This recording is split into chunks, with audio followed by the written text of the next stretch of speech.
सरकार ने एक झटके में 16 दवाओं पर बैन लगा दिया है और वजह जानकर आप भी कहेंगे अरे ये तो सालों से बिक रही थी।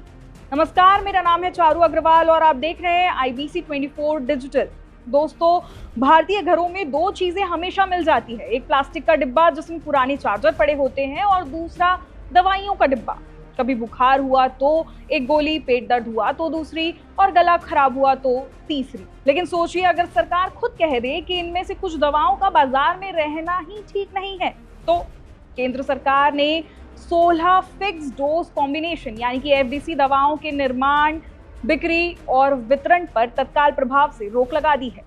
और इस फैसले के पीछे सिर्फ सरकारी आदेश नहीं बल्कि सुप्रीम कोर्ट एक्सपर्ट कमेटी और सालों की समीक्षा जुड़ी हुई है।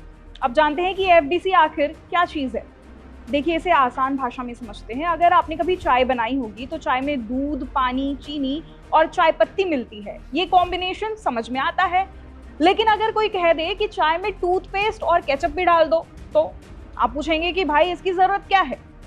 दवाओं में भी ऐसा ही होता है। जब दो या उससे ज्यादा दवाओं को मिलाकर एक ही टैबलेट, कैप्सूल या सिरप बनाया जाता है तो उसे फिक्स डोज कॉम्बिनेशन यानी कि FDC कहा जाता है। कुछ कॉम्बिनेशन बहुत जरूरी और फायदेमंद होते हैं, लेकिन कुछ ऐसे भी होते हैं जिनका कोई मजबूत वैज्ञानिक आधार नहीं होता। सरकार का कहना है कि इन 16 दवाओं में यही समस्या मिली है।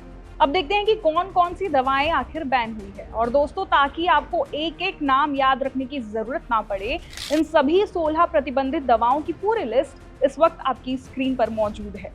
जरा गौर से देख लीजिए, कहीं ऐसा तो नहीं कि इनमें से कोई दवा आपके घर की दवा पेटी में रखी हो। लेकिन इनमें कुछ ऐसे कॉम्बिनेशन हैं जिन्हें आम आदमी आसानी से समझ सकता है। पहला है एमॉक्सिलिन सेराटियोपेप्टिडेज। अब जरा इसे समझते हैं। एमॉक्सिलिन एक एंटीबायोटिक है। अगर गले का इन्फेक्शन हो जाए, दांत में बैक्टीरियल इन्फेक्शन हो जाए या कोई दूसरी बैक्टीरिया से जुड़ी बीमारी हो तो डॉक्टर अक्सर एमॉक्सिलिन लिखते हैं।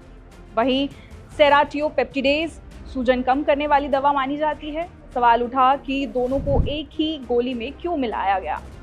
एक्सपर्ट समिति ने कहा कि इसके समर्थन में पर्याप्त वैज्ञानिक प्रमाण नहीं मिले, इसलिए इस कॉम्बिनेशन को बैन कर दिया गया है। ध्यान रहे, एमॉक्सिलिन बैन नहीं हुई है, सिर्फ उसका ये खास कॉम्बिनेशन बैन हुआ है।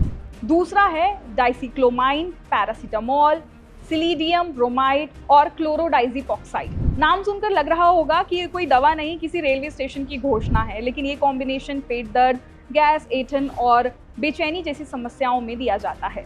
तीसरा है पैरासीटामोल लिग्नोसाइन। पैरासीटामोल, ये नाम शायद भारत का बच्चा बच्चा जानता है। बुखार हो, सिर दर्द हो, शरीर दर्द हो, सबसे पहले पैरासीटामोल याद आती है। लेकिन सरकार ने पैरासीटामोल पर बैन नहीं लगाया। एक बार फिर सुन लीजिए, पैरासीटामोल बैन नहीं हुई है, बैन हुआ है पैरासीटामोल और लिग्नोसाइन का कॉम्बिनेशन, क्योंकि एक्सपर्ट्स को इसका पर्याप्त चिकित्सीय आधार नहीं मिला। और चौथा है एलोवेरा वाले कॉम्बिनेशन। अब यहाँ सबसे ज्यादा लोग चौंक सकते हैं, क्योंकि आजकल एलोवेरा सुनते ही लोगों को लगता है कि ये तो पूरी तरह सुरक्षित चीज है। लेकिन सरकार ने एलोवेरा पर बैन नहीं लगाया है। बैन उन कॉम्बिनेशन पर लगाया गया है जिनमें एलोवेरा को jojoba oil, tea tree oil, orange oil, wheat germ oil और विटामिन E जैसी चीजों के साथ मिलाया गया था। सरकार का कहना है कि इन मिक्सचर्स के फायदे साबित करने वाले पर्याप्त वैज्ञानिक सबूत उपलब्ध नहीं है। अब जानते हैं कि इसका आप पर यानी कि आम आदमी पर असर क्या पड़ेगा। सबसे बड़ा सवाल है, क्या आपको डरने की जरूरत है? जवाब है नहीं।